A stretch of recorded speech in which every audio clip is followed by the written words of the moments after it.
Assalamualaikum warahmatullahi wabarakatuh. Kami dari kelompok 6 ingin menyampaikan tentang sistem ekstraksi.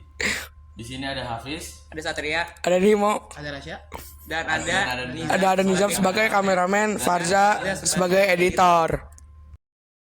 Masuk pada bagian pertama, kali ini saya Rasya dan Hafiz akan menjelaskan bagian kulit dan ginjal.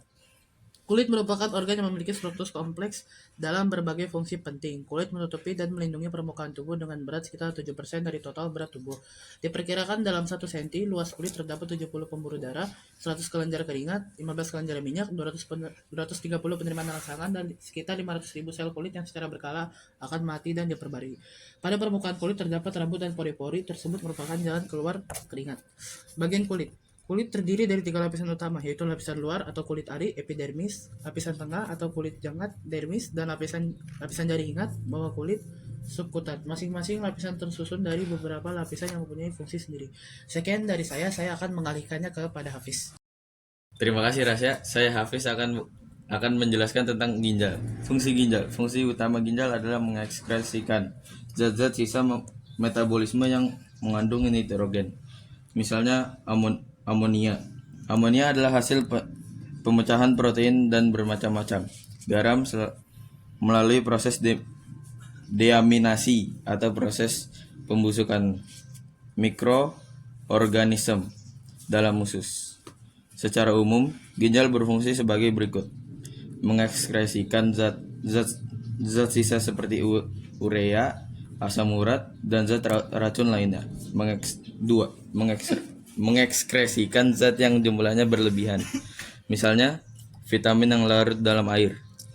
3. Mempertahankan cairan ekstraseluler dengan jalan mengeluarkan air bila berlebihan. 4. Mempertahankan keseimbangan asam dan basa. 5. Mengatur volume plasma darah dan jumlah air di dalam tubuh. Ginjal merupakan salah satu bagian di sistem urinaria di dalam tubuh yang berfungsi mengeluarkan urin. Dalam sistem urinaria, setiap ginjal dilengkapi dengan ureter berfungsi mengalirkan urin dan ginjal ke kandung kemih. Visca urinaria berfungsi sebagai penumpang sementara urin. Uretra, yaitu saluran yang mengeluarkan urin dari kandung kemih ginjal. Uretra, kandung kemih, dan uretra pada tubuh manusia secara bersama-sama akan membentuk sistem urinaria. Bagian-bagian ginjal. Ginjal manusia bentuknya seperti biji kacang merah, kira-kira 10 cm, dan berwarna merah dengan jumlah sepasang. Ginjal terletak di dalam rongga perut bagian belakang di sebelah kanan kiri tulang pinggang, sehingga sering disebut buah pinggang. Ginjal sebelah kanan sedikit lebih rendah karena terdesak oleh hati. Pada orang dewasa, berat total ginjal diperkirakan sekitar 1% dari berat tubuh. Sebagai organ ekskresi, ginjal dapat menyaring atau filtrasi sekitar 20-25%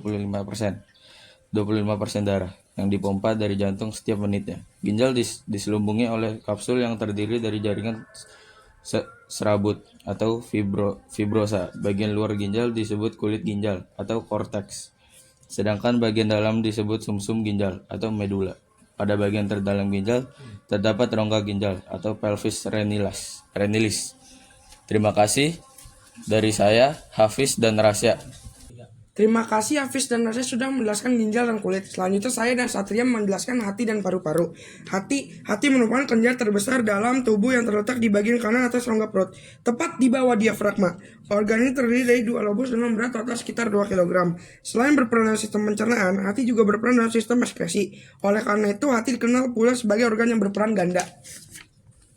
Hati sebagai organ ekskresi berfungsi untuk memecah beberapa senyawa yang bersifat racun serta menghasilkan cairan empedu, amonia, urea, dan asam urat. Cairan empedu berupa getah atau garam empedu secara terus-menerus ditampung dalam kantong empedu. Cairan empedu yang dihasilkan setiap harinya sekitar 800 sampai 1000 ml. Berwarna kehijauan dan rasanya pahit. Selain cairan empedu, dalam empedu juga terkandung zat-zat lain seperti kolesterol, fosfolipid, pigmen empedu berupa bilirubin dan biliverdin, garam mineral, serta beberapa ion. Sekian dari saya, selanjutnya Satria yang akan menjelaskan. Terima kasih Nimo sudah menjelaskan tentang sistem hati. Sekarang saya Satria akan menjelaskan tentang sistem paru-paru.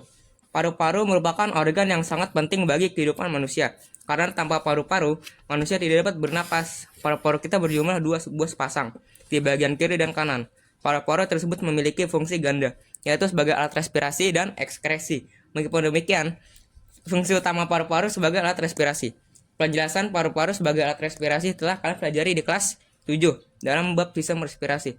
Zat sisa metabolisme dalam proses respirasi yang berupa karbon dioksida, CO2, dan uap air H2O merupakan zat sisa yang sama dalam sistem ekskresi karena sistem respirasi berhubungan berat dengan sistem ekskresi tubuh.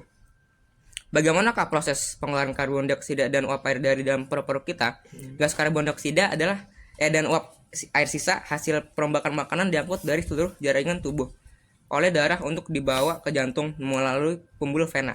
Dari jantung darah yang mengandung CO2 dan H2O ini akan dipompakan ke paru-paru melalui pembuluh arteri paru-paru, arteri pulmonalis. Selanjutnya, CO2 dan H2O berpindah dari kapilyer darah menuju alveolus untuk kemudian dihembuskan saat proses ekspirasi berlangsung melalui saluran respirasi. Oke. Sekian dari kami. Wassalamualaikum warahmatullahi wabarakatuh. Sekian dari kelompok 6. Wassalamualaikum warahmatullahi wabarakatuh.